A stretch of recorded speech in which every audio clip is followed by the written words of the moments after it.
Hello, everyone. This is Seth Dellinger, and this is the the Meaningful Movement podcast. And I'm here with Candace Scarborough today. Very happy to have you. And Candace is a dancer, a choreographer, a yoga teacher, and a teacher of Gaga movement. And one of the things we're also going to talk about is a recent dance and video and animation project.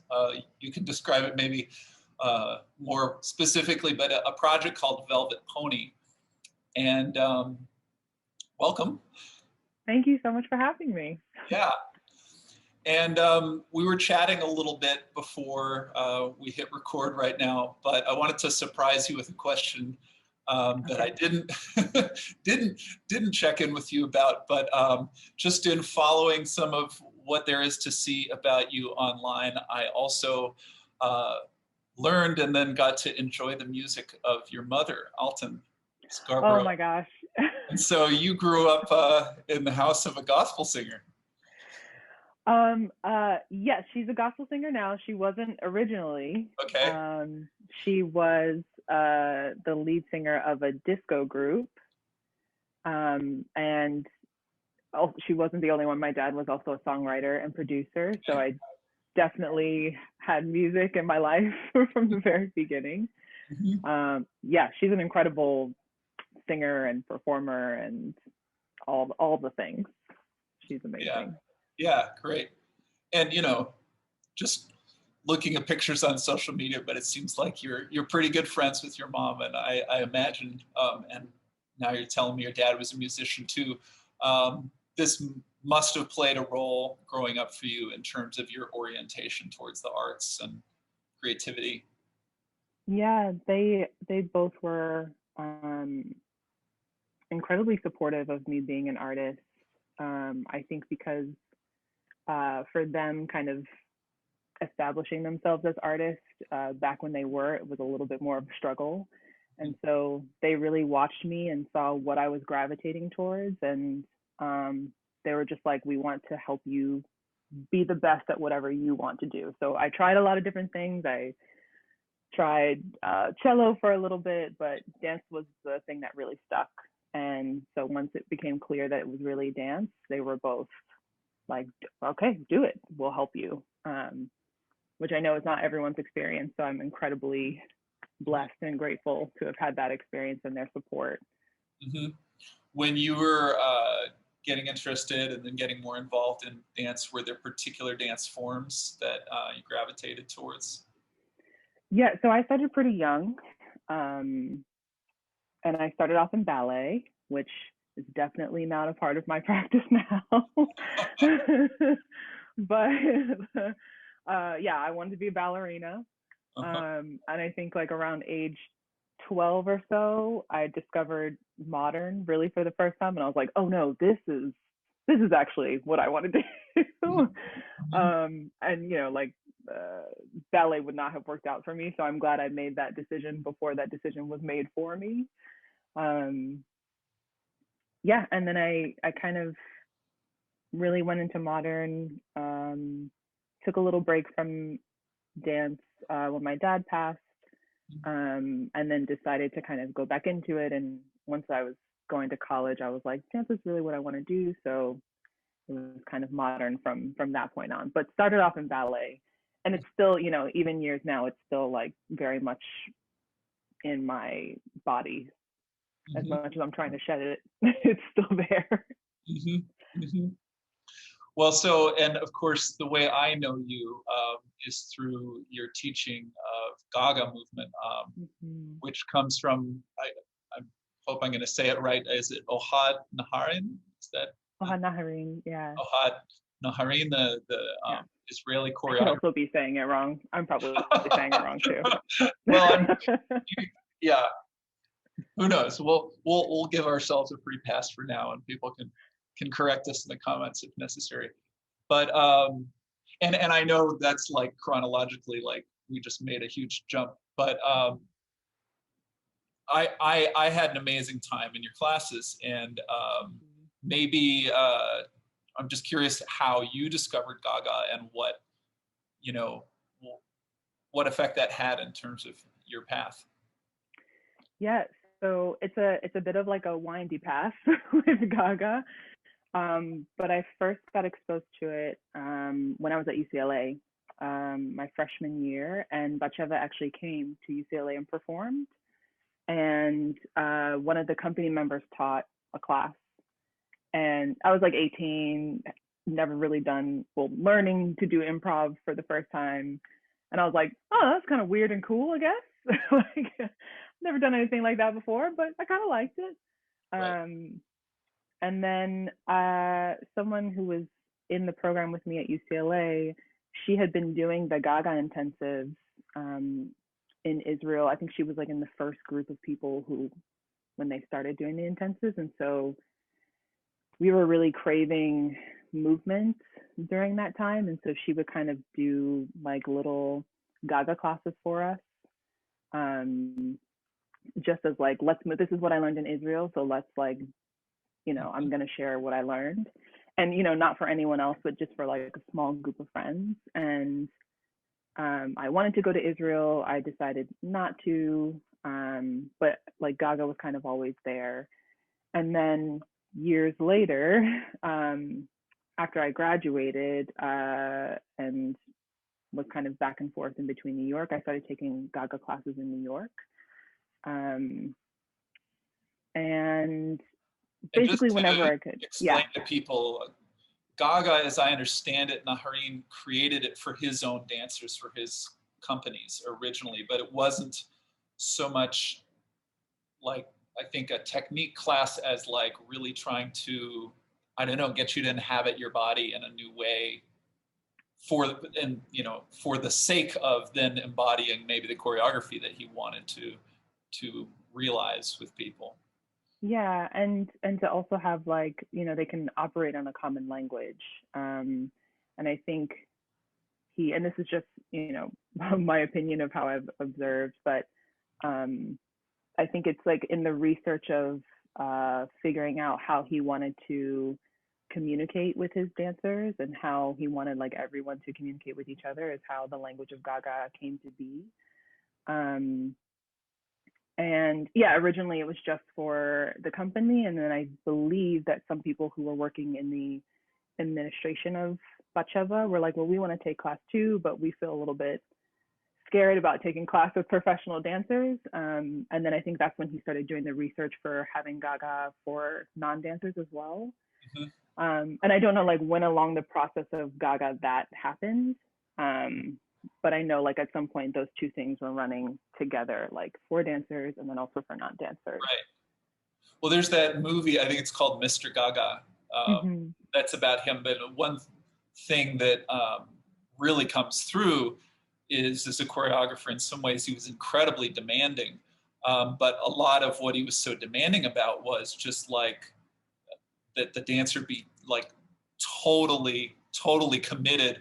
Like I think there's a scene where he's basically just asking someone to fall, and they just won't fall the way he feels like, and he's just like, no, you have to just totally just crash to the ground.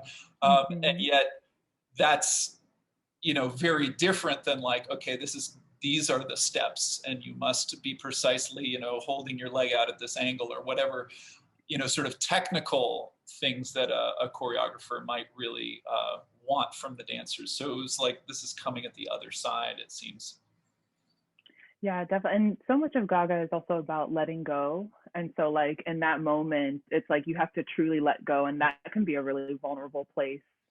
And I know for me in Gaga class, like I've had moments where I've felt completely exposed because you hold on to so much, and then you're kind of you're being made aware of things or becoming aware of things, and then you're kind of deciding if you want to kind of break it down and change it and expose it. And that is like, it can be really emotional and really intense and overwhelming, but also like such a valuable process to go through as a mover and as an artist.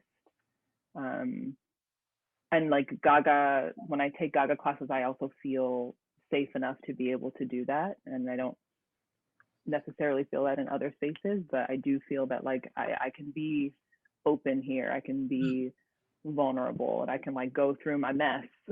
Right. But I'm working through it in class. Yeah. Oh, this is something I've been thinking about actually quite a lot recently, because to be vulnerable is to, to say or do something that after I finish saying or doing that thing, I don't actually know what's going to happen. I don't know what the response is going to be. And yet it's so easy for me to therefore decide, I'm not going to say that. I'm not going to do that. So it seems like this vulnerability, this opening, is actually essential for connection and relationship. Yeah, absolutely. Like I just have a lot of like body things that I can't change. Like structurally, my body is the way that it is, right? And so like when I was younger and before I started doing Gaga, I was just like down on myself for them. Like, I can't do this. Like my plie isn't as big as everyone else's, and I don't have open hip. Like just all this like negative self-talk and making myself feel terrible. And I remember taking a Gaga class in London, and like every single class, I would like hit this wall because I just felt like what I was doing didn't look like what the teacher was doing, and then would have to like go through the process of breaking it down and being like, no, it's not about what it looks like, it's about what it feels. It's about finding more accessibility in my body where it is, and not about trying to get to the accessibility of this other person. Mm-hmm. And so that awareness was so important for me to go through, and to also just be like, also as a teacher, to understand that everyone is coming from a different place. It's not going to look the same way, and their journey to the thing is going to be a lot different than my journey is, and like there's space for all of those things to exist in class. Mm-hmm. Mm-hmm. Yeah, so when I remember coming to your classes, I think it was either an hour and a half or 2 hours. And the reason that the length of it was significant was, I think one of the key things was you're not going to rest until the class is Mm-hmm. over. Like it was like, if you want, you can be on the ground and you can be doing tiny movements, but you're always there.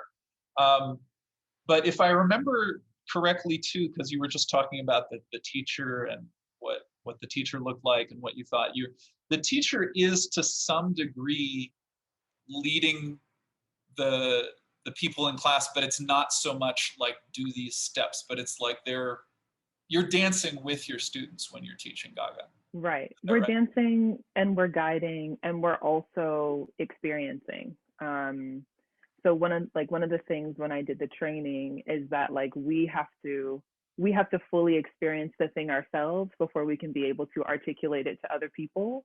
So Mm-hmm. it can't just be like, well, now I just want to tell people to float because that's what I want to do. It's like I actually have to feel the sensation first and then be able to explain what that is. Mm-hmm. Um, so in a lot of ways we are kind of a mirror. And also for people who've never taken Gaga before, it's like, yeah, you try this on. It's like, I don't know what I'm doing, so I'm going to copy. Like that's totally allowed in Gaga.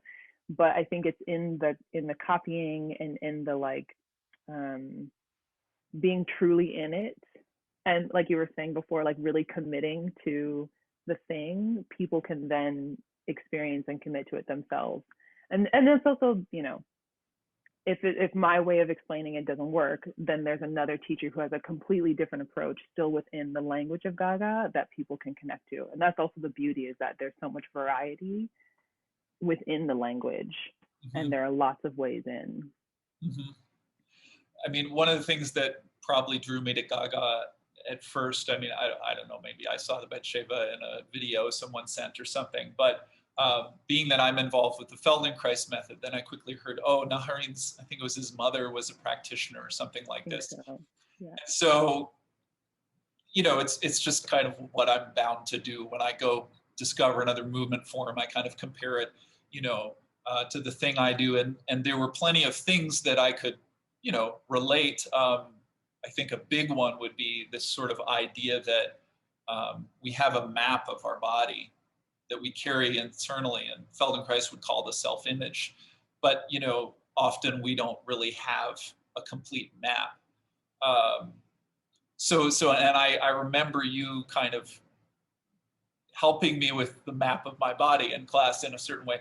But this thing I mentioned about, okay, it's 2 hours and you don't stop, that's Mm-hmm. like totally different than Feldenkrais, where it's like, you do a little bit and then you rest. And you do a little bit and then you rest again. And I mean, it was one of the things that actually really, which has this incredible value, but your class, one of the things it really did was taught me like, maybe there's like a really deep value in, I don't know if endurance is the right word, but this thing about not resting and yet still taking care of myself as I go along. Yeah, so the class was the dancers class, so it was probably like an hour and 15.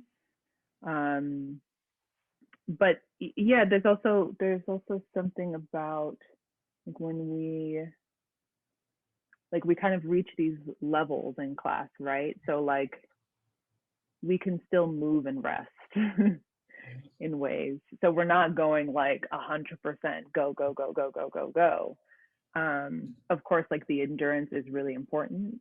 But it's also to understand that like rest doesn't mean completely turn everything off.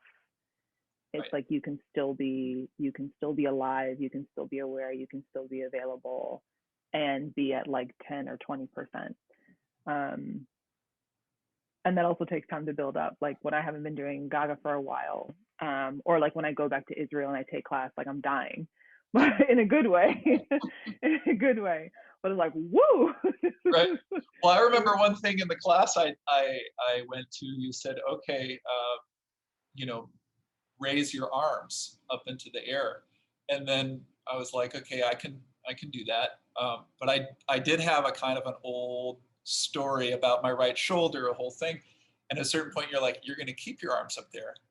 And I think we had our arms, and then you started talking about, there are options within this situation, but the constraint is that your arms are going to stay. And it was maybe 10 minutes. We had our arms up, and I just had to find resources I didn't know I had. I think if I would have been dying, I probably would have put my arm down for a moment. And I think you even said that, but it was kind of like, if you want to put your arm down, but you don't, then what do you discover? That was kind of how I remembered it. Yeah, it's all about like finding range. And I think a lot of times when we get tired, like when we reach a point where we're tired, right? Then we just immediately let go and just move on. But like, how do I find more range if I'm tired? How do I find more possibilities? Or it's kind of like when sometimes we say like when we're dancing a lot and when you're so exhausted, that's actually kind of when things tend to click because you're not holding on to as much. It's like you can actually like feel or like use your momentum, or like it's like the exhaustion actually makes you a lot more open. And so I think maybe a little bit that's what that's tapping into, but it's also just realizing like you have so much more available to you than you think. And if you just open yourself up to taking a little bit more time in a place where there's effort, you can find more possibilities there. And then your range increases. And so there's like an endless amount of range that you have if you're always curious about where else can you go within something.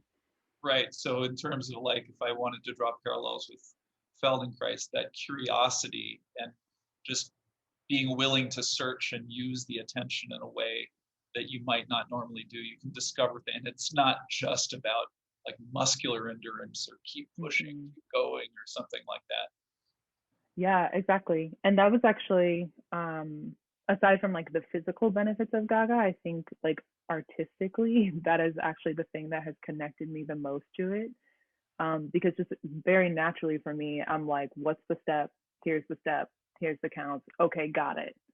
But I'm not asking questions. I'm just kind of like, it is what it is. And at some point, that gets really boring for whoever I'm working with because they're like, you're doing it the same way every time. And it's also boring for me because I'm not asking myself questions. And so, like, being able to bring these tools of Gaga like into process or into other people's processes or my process, I can continue. Now I know I have the tools to ask myself more questions. Is this really as far as I can go? Is this really the edge? Like, yeah, then like having that curiosity, because I don't naturally have that curiosity. And some people do, but I'm just like, Is that the step? Got it. Great. And so it's definitely like made me a much more exactly like I'm done. I got the step. But has made me a lot more curious about how to approach movement even outside of class. Hmm. Sounds like you're talking about almost like it revealed that there's more layers for you. Yeah, exactly. Well, what do you mean in terms of outside of class? What changed for you? So, so definitely, I mean, like Gaga, I think, let me not misquote, but Gaga can be used in a lot of different like circumstances. So for me, if I'm in a process and I'm learning and things are kind of set from the beginning, how do I make myself curious about what I'm discovering? How can I discover more inside of the thing that is already set? And so that's when I can bring Gaga in. Um, that's when I can bring those tools in. And then it's same for my own process. Like when I made my solo, I get so bored with myself so easily. Like I don't want to do anything. I just want to like lay in the studio and not and just like stretch. Um, but then to make myself curious about what I'm researching, I would have to kind of go through the lens of Gaga to get there. Otherwise, it was just kind of like I'm not going to do it. But if I'm curious, if I'm approaching things with that curiosity, um, it gives me a lot more to play with. Mm-hmm. So this is now 5 years or 10 years for you. How long have you been involved with Gaga? So I've been teaching for almost exactly 4 years. Okay. Yeah, I got certified end of July 2017. I've been doing Gaga probably more like 10 years and on and off, like not consistently. But yeah, from that first like initial spark, it's been Mm-hmm. around 10 years. Mm-hmm. Mm-hmm. And I can only imagine that the contrast from Baltimore to Tel Aviv must have been a big It was one. What a was big that shift. like? It was a big shift, but also I travel a lot anyway, so Uh-huh. kind of I'm used to traveling. So yes, Right. it's a big shift, and also it's just kind of a part of what has become my like artistic life is going abroad and staying in a place for a while and learning about the culture and taking time. Yeah. And it's actually because of dance, it's actually a lot easier to find a community. I think if I had just gone to Tel Aviv and I was like, I'm out here, Right. like I would have been Right. lost. Right. But being able to like go and take class with a company every day, to have a small group of people who are also doing the training with me, like it I wasn't alone. So it was, Right.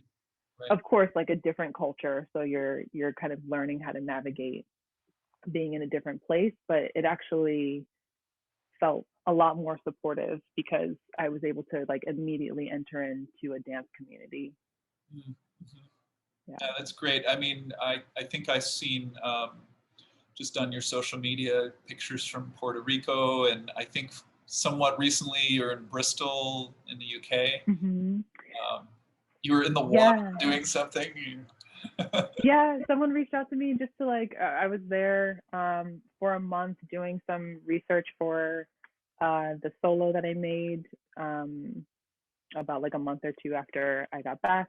So uh, was in London looking at some historical sites, and a friend of a friend reached out and she was like, "You want to do a photo shoot? Sure, let's go play in the water for a little bit and be in the field with the cows. Why not?" And it was great. It was like a nice, like beautiful day, and we got out of London, and a friend of mine had come to visit, so we were kind of working on things together. So it was just fun. Um, What was the photo shoot for? Was it like a sort of it wasn't for anything. It was just just like a for fun. photographer thought it would be cool to, yeah, Yeah, just some exactly. wonderful images of you. Right. And thank you. And she's Israeli, so she knows Gaga. She's connected with the Gaga teachers in London, which is how we connected. So yeah, it was just like a fun day. So this is probably very scatterbrained in terms of an interview. But so, what about Puerto Rico? Why were you in Puerto Rico? So I was on Puerto Rico on tour with Pearson Woodrig Dance Okay. Theater. Um, so we were there for I think like around a week and a half, performing at an old fort, like right on the water. Mm. So yeah, that's why we were there. Site specific work. We came in, made the piece. I think we did like 5 or 6 performances or something like that. Out on the concrete in the heat in Puerto Rico. Yeah. Yeah, so that's Cool. why just on tour. We were talking about last time we saw each other and how long ago it was, but I actually think I did see you more recently. And you reminded me when you said site specific because you performed with Orange Grove Dance in Annapolis Yeah. during the pandemic. There was this performance at night um, where Juliana Ponguta, who I interviewed in a previous podcast, was part of that in Orange Grove. But people were sort of running through this big field. You had lights, and it was really. I don't know if that piece was conceived because of the pandemic, but it was absolutely framed by the pandemic. I mean, we were sort of Mm-hmm. looking at you all over a balcony. Have you done a fair amount of site specific stuff like that? Those two examples. Only through Pearson Woodrig. So Okay. and then more recently Orange Grove. But I think those are probably the only 2 companies that I've done that with. So it's not something that I do like very often, but I do have a little bit of experience with it. Um, and I think would maybe like to explore it a little bit more. Okay. Especially now, now that things are shifting and, how do we find like performance in other spaces? Like I'm kind of interested in what that will be. Right. Right. Yeah. Well, maybe that could be our little segue to talk about Velvet Pony, because that's Mm-hmm. something that you did during a time of not doing public performances. So we'll put a link to this under our video, but there's something online called the Museum of Wild and Newfangled Art, Yeah. and you collaborated with Samantha Moore Samantha Moore. and Yeah. the musician, I forget, Her name is Liz DeLise. Liz DeLise. Okay, so I don't know how I would describe Velvet Pony, so maybe I'll let you describe. But I have some questions. But how do you describe what it is? It is a fun-filled adventure, maybe like fun-filled hero's journey that incorporates musical storytelling, and animation. Right.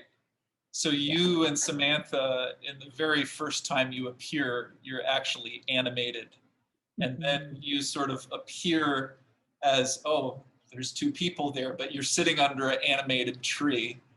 And then there's a little box that arrives and it opens and music comes out, and it seems to be one of the sort of mythical figures in this hero's journey because it's with you throughout the film. But it was really, yeah, it was a lot of fun. And I mean, I think there's probably a lot of room for the viewer to make up the story. Yeah. So there's a lot that I can say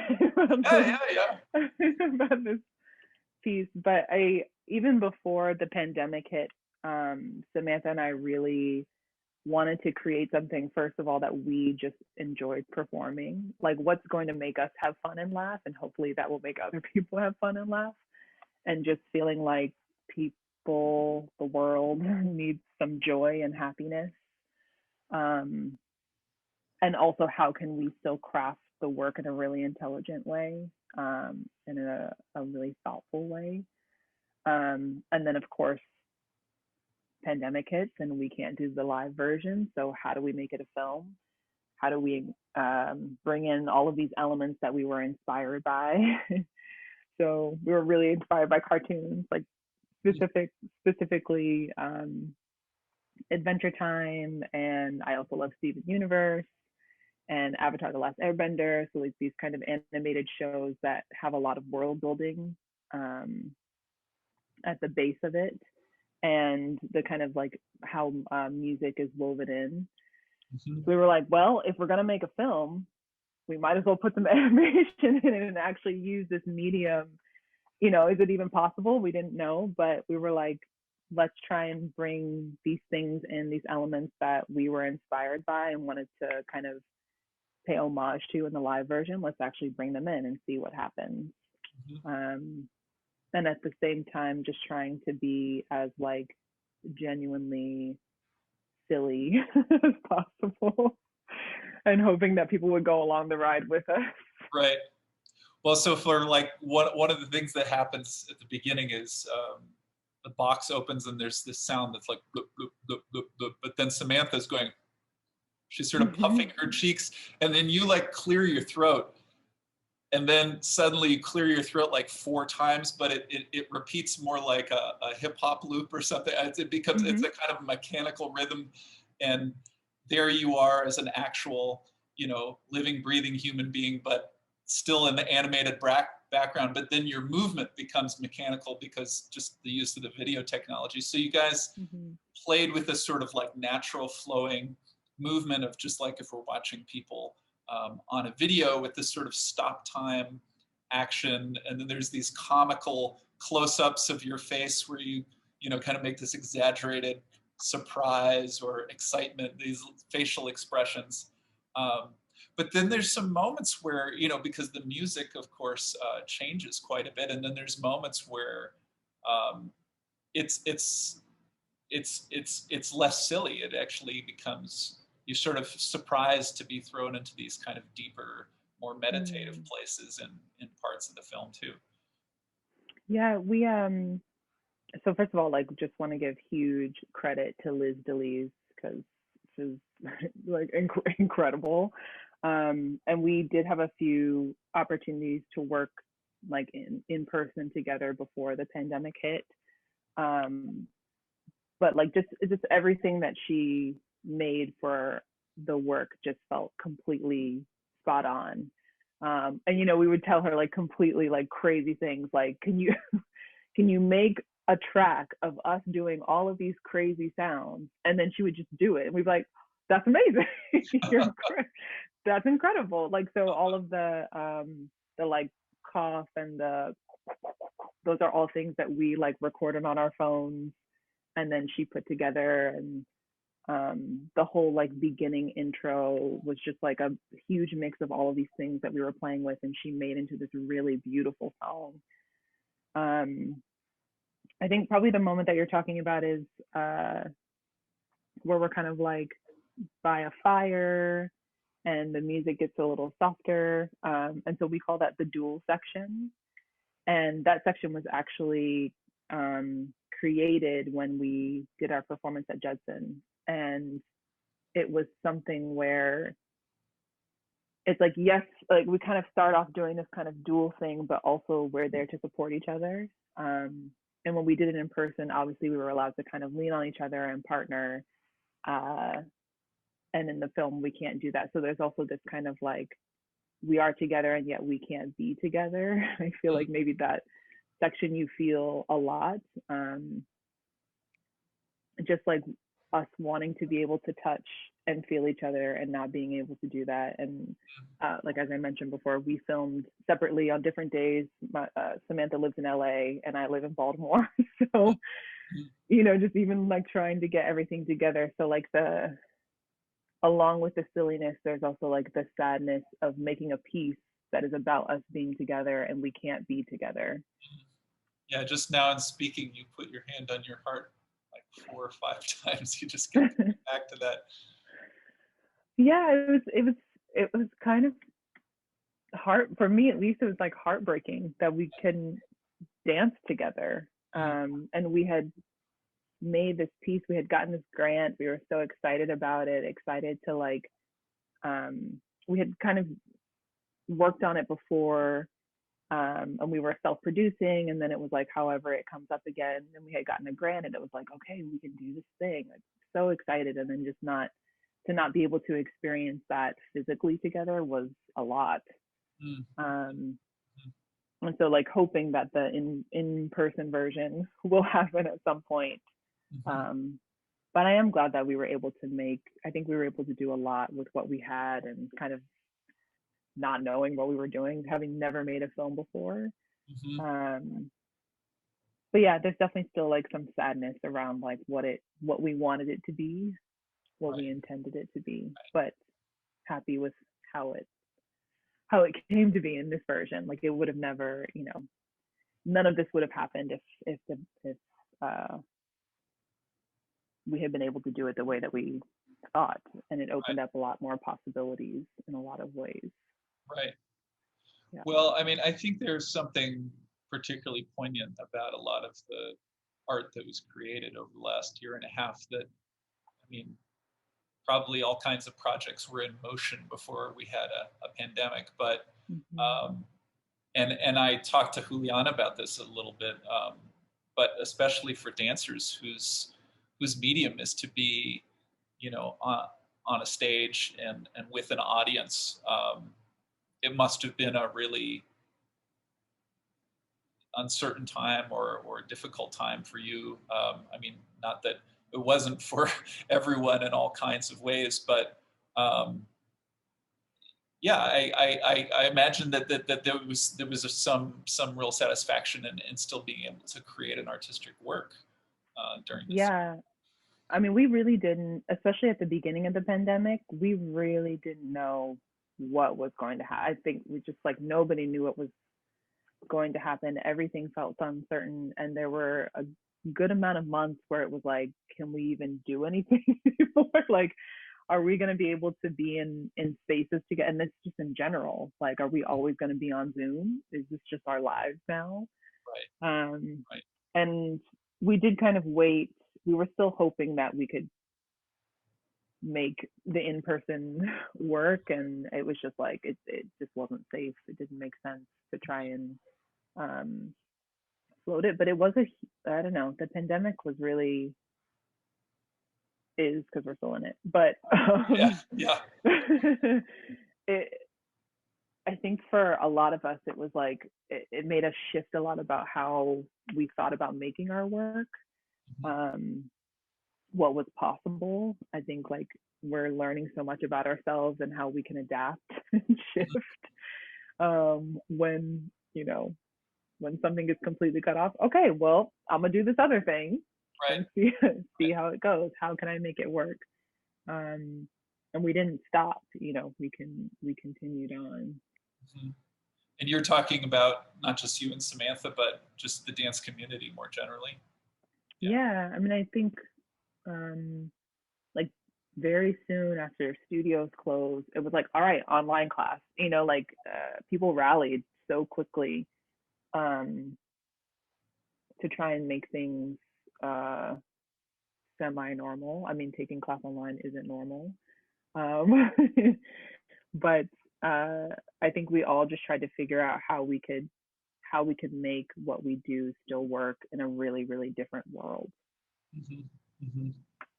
So did you teach Gaga online during the pandemic? Not that much. Okay. For me, it's hard. I find teaching Gaga online really hard. I do think that Gaga works well online, but just for me teaching, it's like I just want to be with people. I don't want to be in this room on my own trying to like look at them through a screen. Right. Yeah.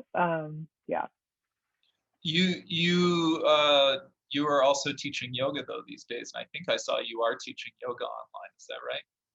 Yes. So I just got my 200 hour. It was something that I wanted to do last year. Of course, things change.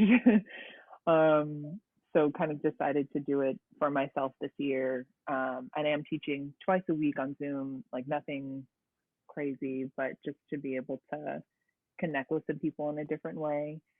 And for me, like teaching yoga online feels a lot more doable in some way. than with Gaga. And yeah, like I know Gaga, like there are people who teach Gaga online and they have no issues and it's fine. I know just for me personally, it's really hard to do. Um, but there's something about yoga where I feel like I can connect to it a lot more, even if I am teaching through a screen. Um, yeah, and that's just like a personal thing. Mhm. Yeah. And you have a personal yoga practice, I imagine, for a number of years. Yeah, I've been doing yoga. It's been on and off. um, I think I started 8 years ago. A friend of mine, also a dancer, was like, "You need to take yoga." And so I started taking hot yoga classes, and got like completely obsessed with it, like probably too much. Like I was doing yoga like 6 times a week, like crazy, and not giving my body any kind of break. I was just like, I love this so much.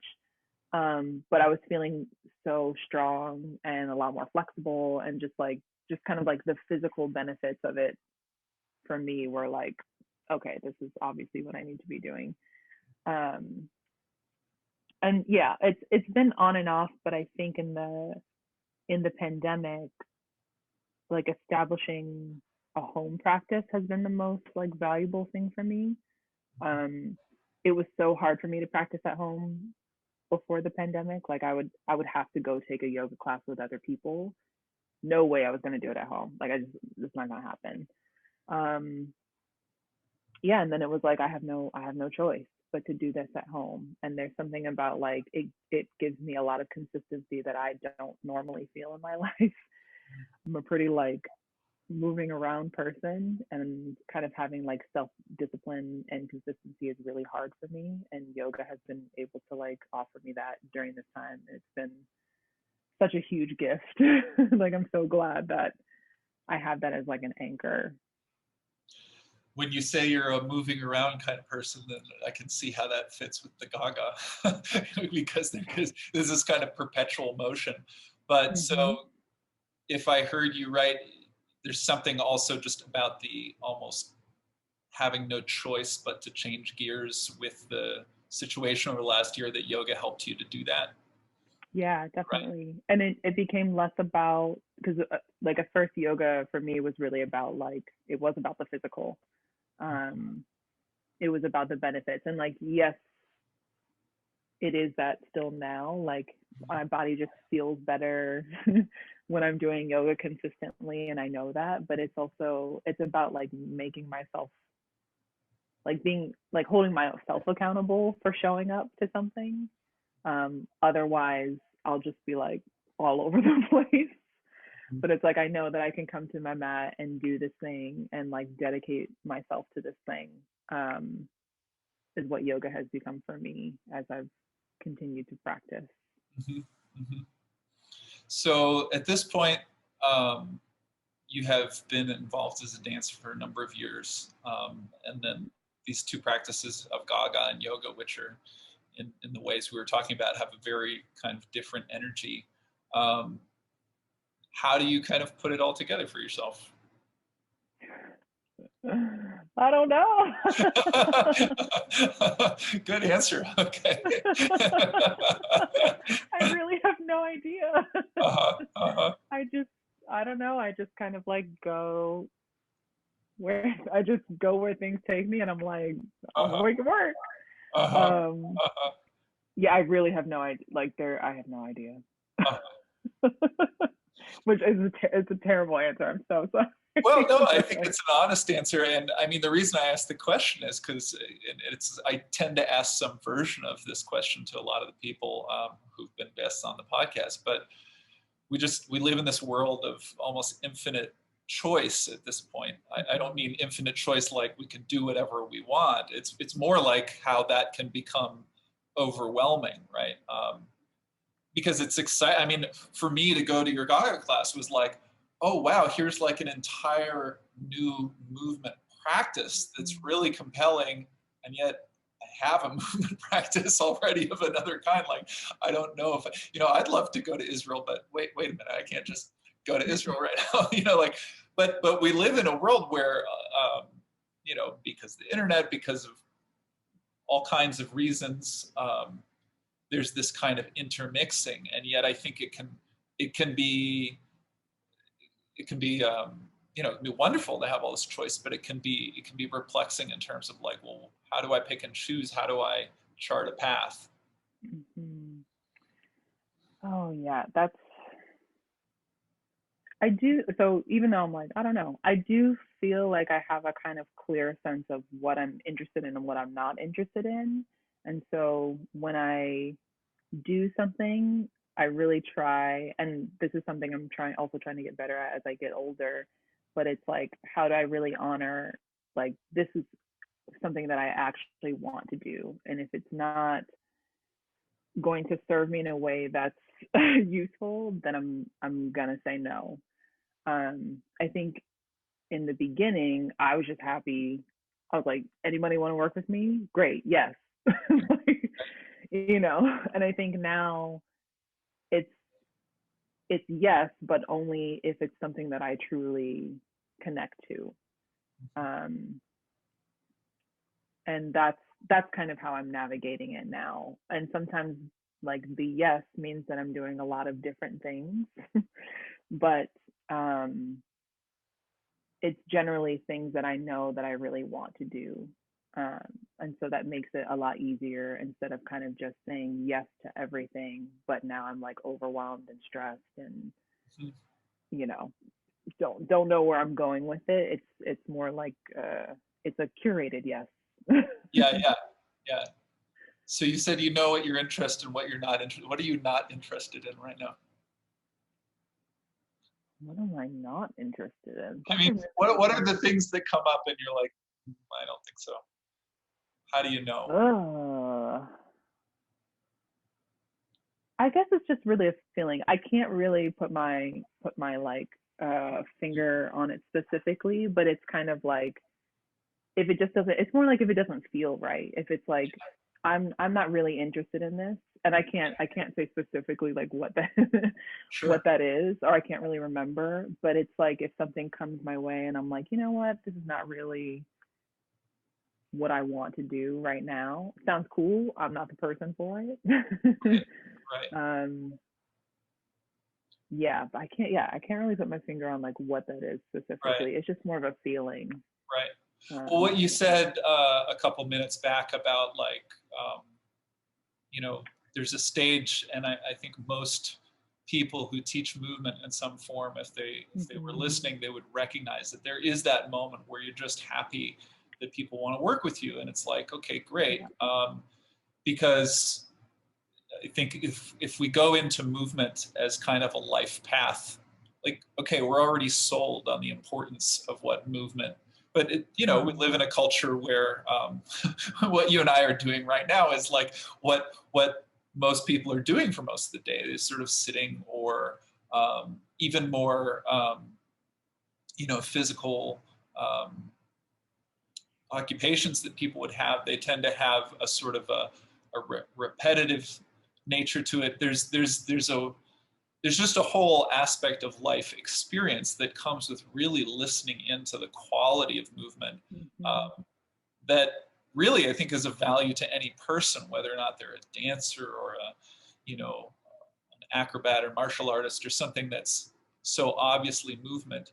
And yet, because it's, I think, in the wider culture, not always recognized, yeah, there can be that place where it's just like, well, I'm just happy to be doing my work. Um, but when you talked about getting to the point of like sort of saying no when it feels like no, it also took me back to what you were saying sort of in the beginning of our conversation about vulnerability and being open, because you know you can just get sucked towards the available opportunities, but Mm-hmm. that really can also limit your horizon very quickly. Yeah, it can. Yeah, and it's yeah. I wish I could like answer your previous question a little bit more clearly because I was like, I said I'm clear, and I am clear, but I'm not clear until the thing comes up. Right. You know what I mean? But yeah, it's like there's a listening we have so much awareness and listening in, and yet when it comes to taking work, we don't do that. Yeah. Like you were saying. So it's kind of like, well, how do we listen in all aspects of our life and not just our bodies, and then like kind of make things harder for ourselves? Um, yeah, it's a hard thing to to try Right. and balance and Right. navigate. Well, I mean, that listening in thing you're talking about is one of the places where I see the just the broader value of a movement practice for any person, because like how many moments in our lives do we have to make what feels like essentially impossible decisions, right? I can't be happy entirely about the option I just closed off by saying yes to this other thing, and yet if we're always pulling out a notebook and making a list of the pros and cons and trying to figure out everything that way, we just we just never get anywhere. So there's a Right. moment of, I think, but what you just said also about like, when do you listen in? Because it's one thing to have our practice and to be in a session, you know, dedicated time and feel really clear, and then it's another thing to, you know, get a phone call with some unexpected news and keep that clarity in your response to some external event. Right. Yeah. Oh man. Yeah. It's also, yeah, I'm just realizing like how much work it actually is to like honor that on a consistent basis. It is really easy to get sucked back in. Um, yeah.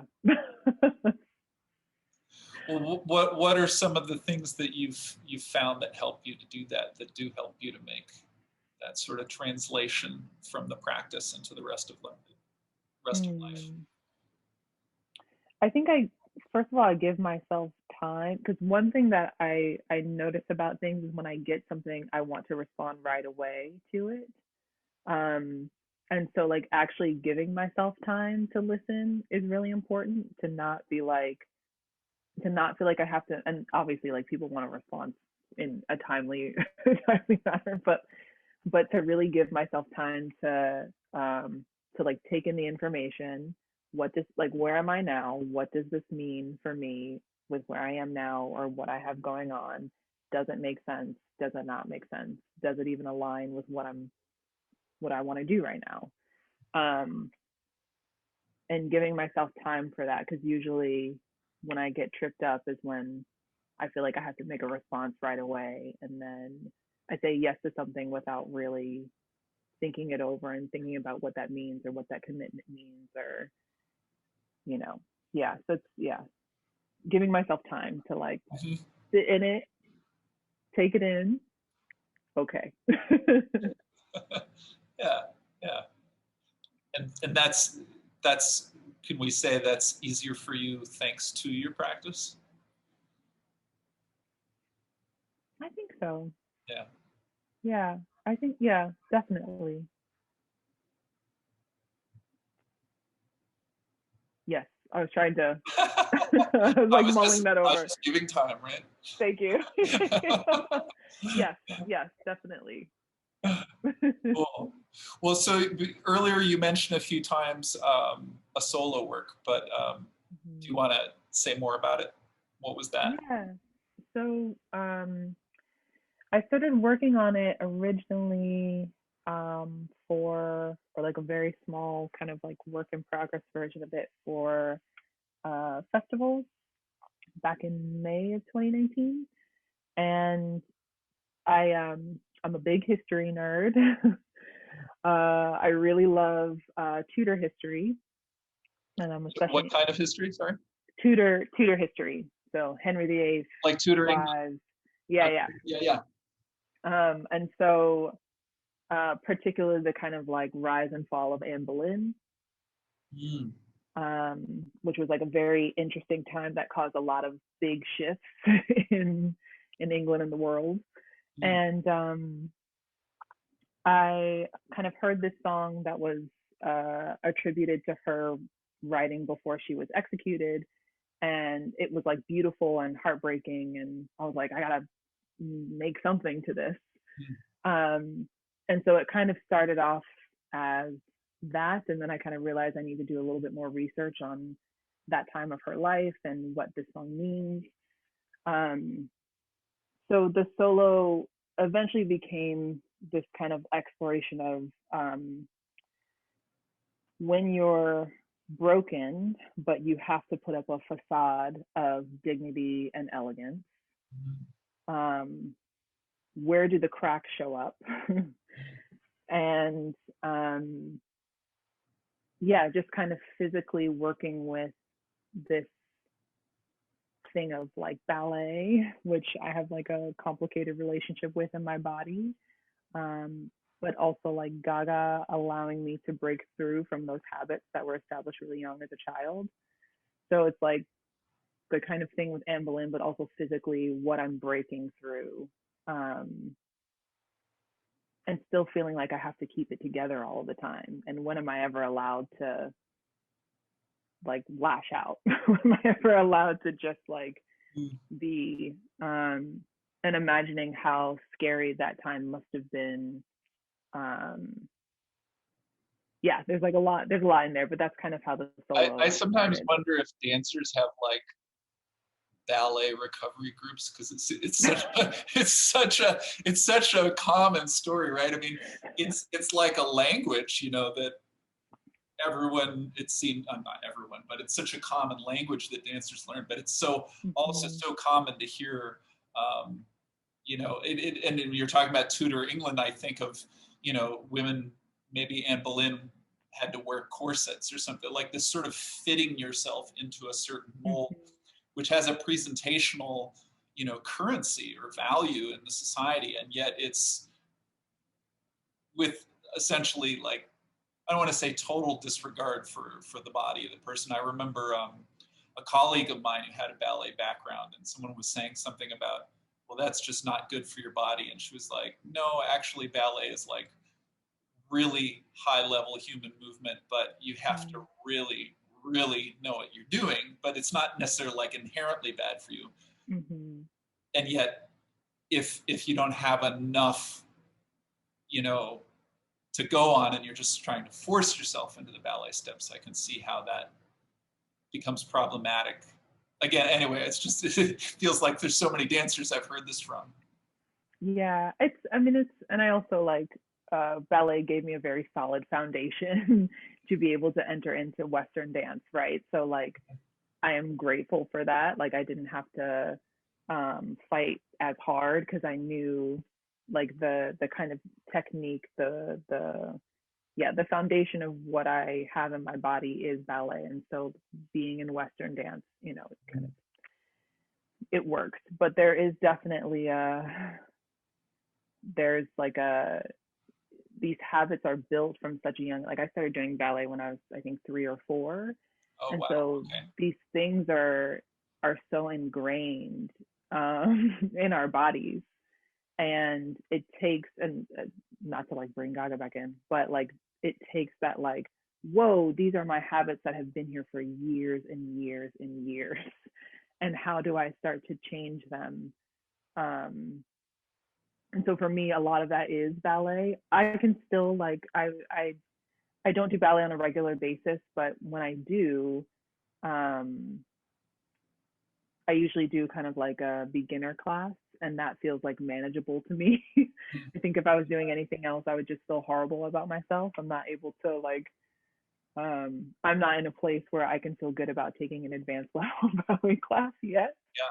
Yeah. Maybe I will be at some point, but I can like, there is like comfort in the thing that I've known, and as long as it's on a level where I feel like I don't have to prove anything, it's actually really valuable for me to take.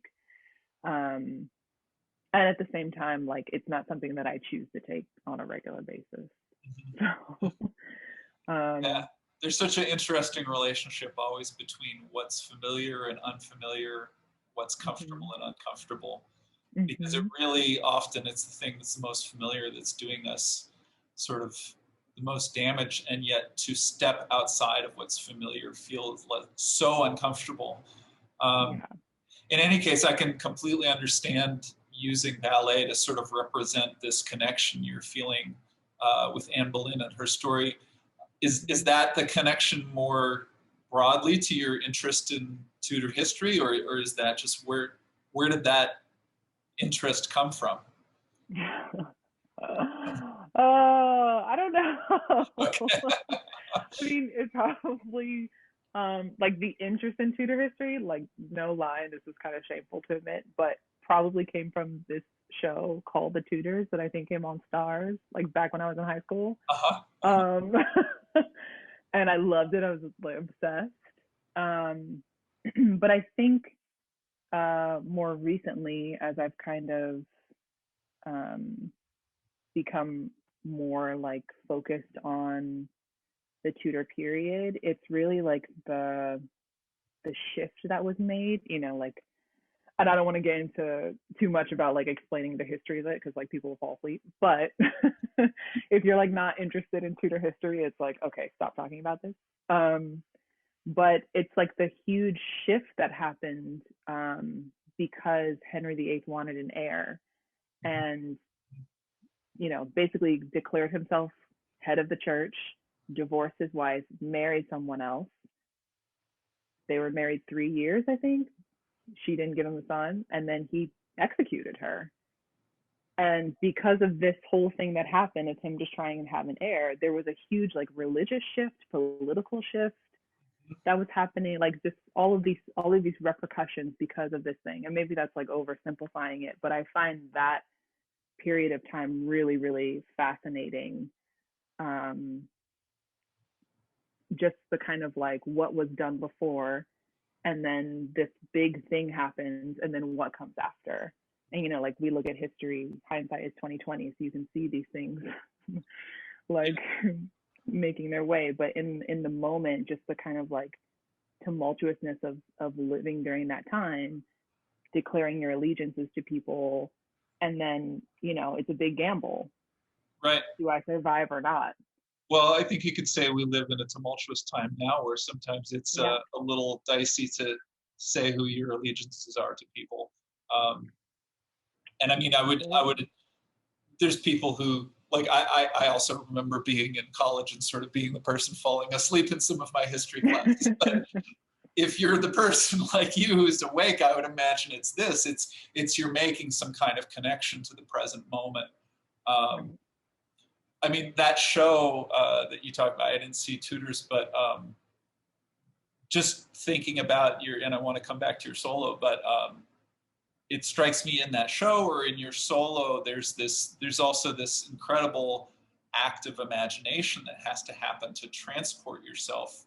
Um, I was really struck. I saw, I don't know, it was a year or two ago that the movie came out called Harriet, about Harriet Tubman. Hmm. And I went and saw it with my daughter, and we kind of agreed it was a great movie, and we were really compelled by it. And then we were kind of like, how do we really know that that's what life was like? In that, like, there's crowd scenes, you know, that Yeah. people are walking through the streets, and you just feel like, oh, I'm totally there. I am like in a story happening a couple hundred years ago, and it's like, well, Mm-hmm. am I? I mean, is that what it's like at all? I mean, who knows? And yet there was an authenticity, at least in the intention of how it did transport me for sure out of the the present into that story on some Mm-hmm. level. It could never gauge the accuracy, but so you're, in any case, I'm imagining you're negotiating something like that when you're, are you Anne Boleyn in the piece? I Or don't know if I'm Anne Boleyn, but I definitely like relate to. I mean, like none, obviously, like no common experiences whatsoever. But I think it's in the like when we learn history, we just kind of like learn facts and dates, and we don't think about the humanity of what happened.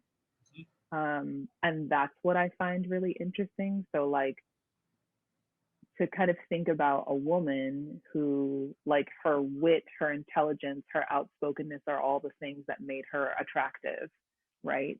And then the minute she was married, it's like, well, none of that matters because you just have to give me a son. And so, like, to think about like as it's like, well, you're kind of denying who I am because I can't give you fun, and now you're killing me for it. Like, that must have been crazy. You know what I mean? It's like, that's insane. And to think about like just the emotion of experiencing that, and to kind of have a really high climb and then just as quickly fall. And I think when I'm studying or researching, I am trying to think about like the humanity inside what we're learning and experiencing. It's like, well, why did this person make this decision? Well, because they're human, and human beings do things all the time that don't like make sense, right? But like, that's just kind of who we are. We make decisions based off of emotions a lot of the time. So I think it's that. It's like the fascination with like trying to find the humanity within the kind of more like kind of hard or accepted facts, is what I'm interested in, and kind of what I was trying to explore at least a little bit with this kind of like Anne Boleyn at first solo. Yeah. No, I mean, that's a really rich topic, or an idea to go into depth. So, and you told me before we started the podcast that you're actually planning to now go on to graduate school to study history. Yes. So I will be, hopefully with COVID and everything, still be able to go. But I'm going to London to study, get my master's in history. And kind of with what I'm hopefully studying, I'm still trying to decide what my dissertation is going to be. Like, obvious answer would probably be Anne Boleyn, but I also have some other ideas. But using that research from the dissertation as kind of the foundation for a full-length work after grad school is over. So it's like all the research that I do, and actually giving myself time to research, and to gain those skills, because I studied dance. I didn't study history in school, so I'm kind of just winging it right now. But to really like dedicate the time to study and research, and to do it right, so that when I make this work, it can be really grounded in this research that I've done from school. So it's not so much that you're leaving behind your career as a dancer to become a historian. It's rather a deeper blending of different threads for you. And I think they'll run parallel. Like, I am interested in, I mean, this is something that happened in the pandemic, like when all the kind of dance jobs disappeared, and it was like, what do we do? Right. I was like, I don't know how to do anything else.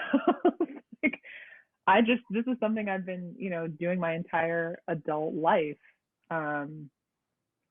What do I do if this happens again? What do I do? Or what other things can I bring into my life that I'm still really passionate about, but can also serve as a career? So like, no, I'm not leaving dance, but I'm, I'd love to work in a museum or a historic house, or finding some way, as you said, to like blend the two, bring performing arts into museum spaces, bring dance into museum spaces. So yeah, I think there's a way for the things to exist together. And again, that's one of those things where it's like, I don't know how I'm going to do it, but I'll figure it out along the way. Was this I know that one of the works you did was at the Millennium Stage here in Washington, D.C. Are we talking about the same piece? Yeah, it was the same solo. So it was originally commissioned by the Clarice for their alumni commission project. And then I was invited by UMD to show as a part of their evening that they do at the Millennium Stage. Great. Okay. Yeah. So what's next for you from here? Well, grad school, and that's kind of preparing for grad school. And yeah, I'll probably be leaving next month. So okay, so it's coming right up. It's coming up. That's kind of what's got me occupied at the moment, is just like preparing for that really big move. And yeah, and teaching yoga right now. Those are the two things. Yoga and grad school coming. Excellent. Yeah. Well, I'm trying to think. We've covered a lot of things. I feel like there was more than one that we could have dived a little more deeper into.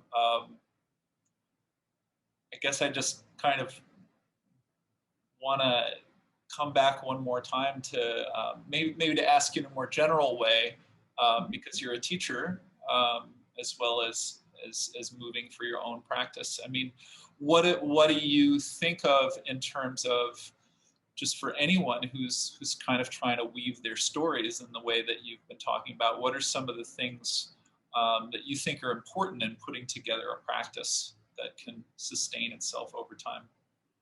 Well, I think for me, like as a teacher, it's kind of like I never felt comfortable. I actually didn't think I was ever going to be a teacher.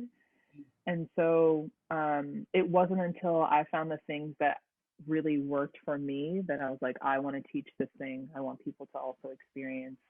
I mean, obviously, they'll experience different things, but like this really works for me. I feel like I understand it. I feel like I understand the essence of it. And I want to be able to share that with others. So I think in terms of in terms of teaching or like weaving things in, it's like what are the things that you are finding that you're connecting to, and like just like discover that first, and that's how you'll be able to weave it in, if that makes any sense. Like um yeah, like Gaga really worked for me. And I did it for a long time before being like, okay, I actually think I want to teach this thing. But it's only because I took the time to discover what it was doing for me and how it was working for me. And the same with yoga, was like, I know that this works for my body, but also it's offering me these other things. I want to be able to offer that to others. So like finding the things that you already do that you connect to, and then how can you make that, like asking yourself the question, how can you make that work, if you want to teach it or if you want to study it or whatever it is.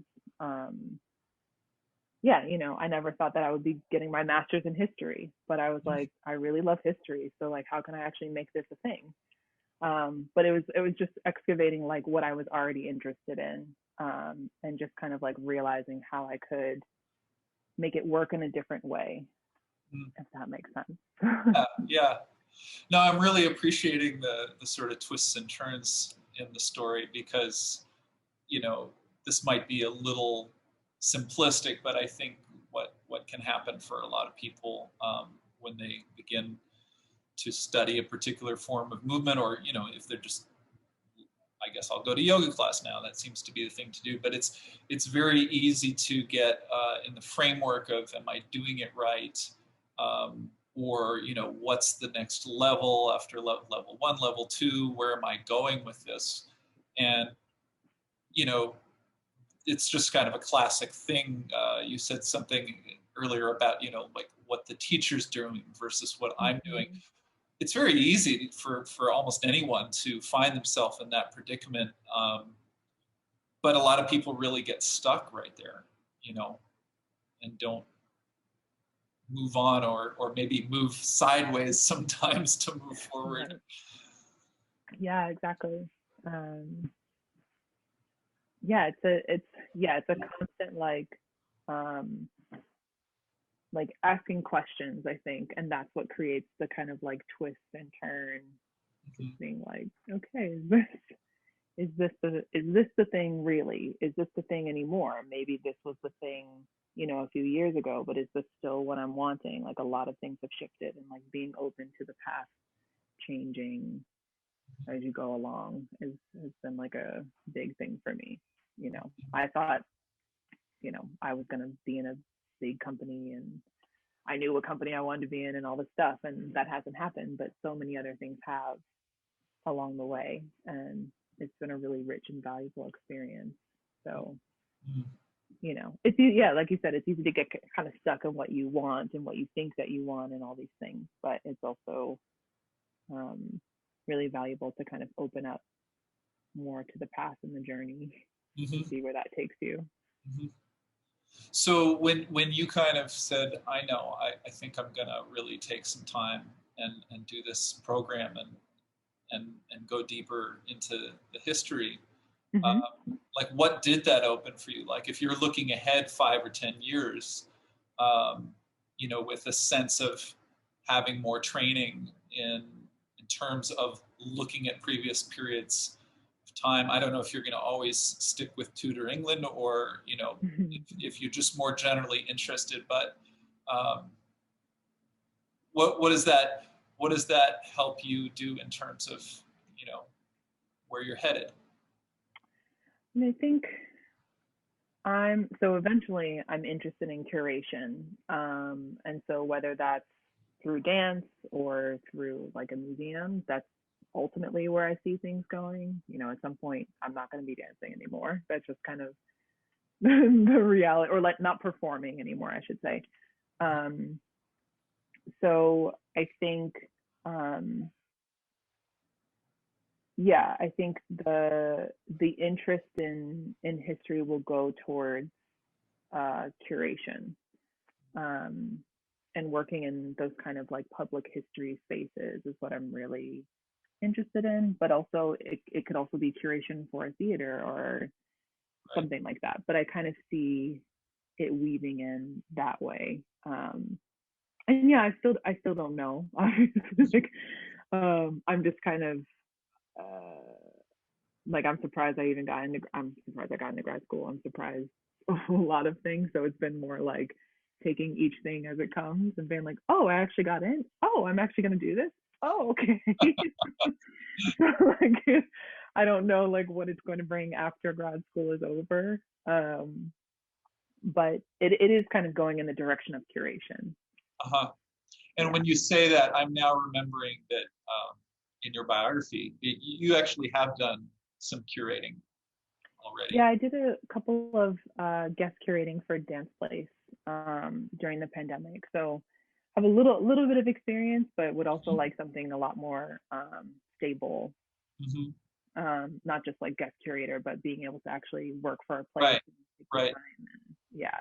But that's a really interesting place in the arts also, is to be in the position of saying, look, there's a lot of artists out there, there's Hmm. limited resources, and, you know, but we want to have the audience see meaningful work, however you define that, and obviously different Hmm. curators. I mean, what were some of the things, and being that it was during the pandemic, what were some of the things that you were trying to highlight in the curating that you did?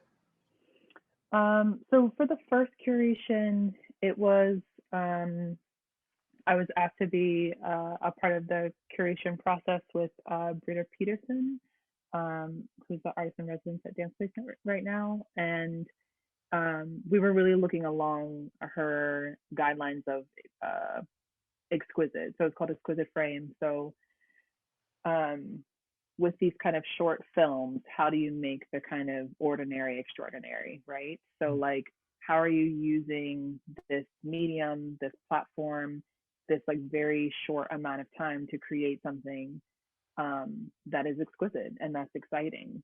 And like we've seen a ton of films and dance films, and at some point I think we all got like dance film fatigue.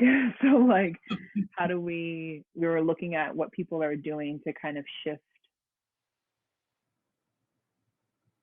how they're making work within this medium to really excite um, and encourage. So that was kind of like the frame of um, the first guest curation. And then for the second one, it was a part of the Blacklight Summit, which is where Velvet Pony premiered. Um, and I think with the artist that we chose, along with Jamal Abrams, who was the co-guest curator, um, I think, well, first of all, highlighting BIPOC artists um, who are local to the dance community here in the DMV. So that was obviously like also a part of the summit, is highlighting those voices. Um, I think with both of the artists that we chose is also people whose work hasn't been seen yet. And that was important to kind of not show the people that we see a lot. It was like who, as a choreographer at least, who are we showing who's really coming up and needs the support to show their work and might not have the opportunity. So, you know, we were really excited about who we chose. We knew that their work hadn't been seen in the DMV yet, even though they had been working in the DMV in other capacities. So, yeah, just choosing like who would be exciting and also has a foundation in the community. It's not just like someone that you choose out of the blue, but like who is here and doing the work in the community, but also hasn't had the platform to show their work yet. Mm-hmm. Cool. Yeah. Well, so hoping to do more of that in the future then. Yes, definitely. I actually really I love doing that. I love choosing work. It's like my favorite thing to do. So yeah, cool. Yeah. So we'll see where it goes. Well, before we go, you know, I really think people will love Velvet Pony if they check it out. Do you want to say something about this website where it is? It's a kind of an interesting thing, and you know, also just let people know how they can find it if they want to see. Velvet Pony is being shown on exhibition for the Museum of Wild and Newfangled Art. I believe the tickets are around $18, but you'll also be seeing work from like around 100 other artists. So it's not just Velvet Pony; it's like a ton of work that's being shown, people all over the world.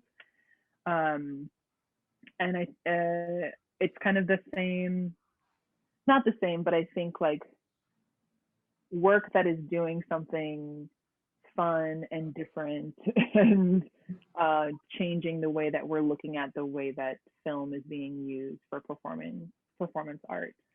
So like all of the works, I've kind of looked at the clip of the thing. I haven't looked at any of the work yet, but just from what I saw in the clip, like everything looks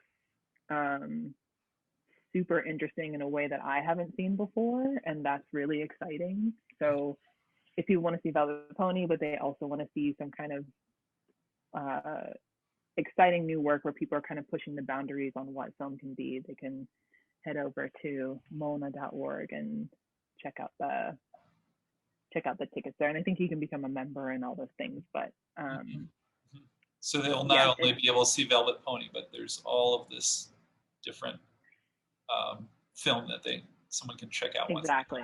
They can see a ton of different work. So I think it's amazing to be able to see so many different artists and have that available. So yeah, if they want to see it, they can see Velvet Pony and they can see a ton of other work. Yeah, cool. Well. All right. And if people are interested in your classes, the yoga classes or Gaga or anything else you're offering, what's the best way for people to connect with you? So you can find me on Instagram at Candace Yoga, and there's a Zoom link for the yoga classes. I teach Thursdays at 6 p.m. and Sundays at 10 a.m. So if people want to, and it's a vinyasa-based practice, so we'll be flowing. My classes are pretty flowy, but and for right now, not teaching Gaga until that can be in person again. Okay. So a little hiatus from Gaga right now, but yoga on Zoom. Yeah.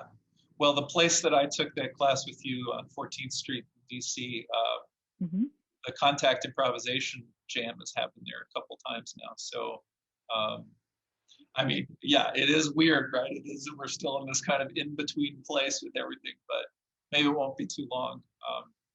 So I hope so. I still feel weird about taking class. You know, it's like, yeah, it's like, oh, are we okay? Are we really okay? Yeah, nobody knows. Basically. We'll just try a bunch of stuff and see what happens. Yeah. Well, even if it's down the road, I definitely recommend your Gaga classes as well to people. I just had a wonderful time. And so I hope you'll offer that again before too long. Yes, for sure. Well, thanks for talking with me today, Candace. This was a lot of fun. Thank you for having me so much. Thanks. Yeah. All right.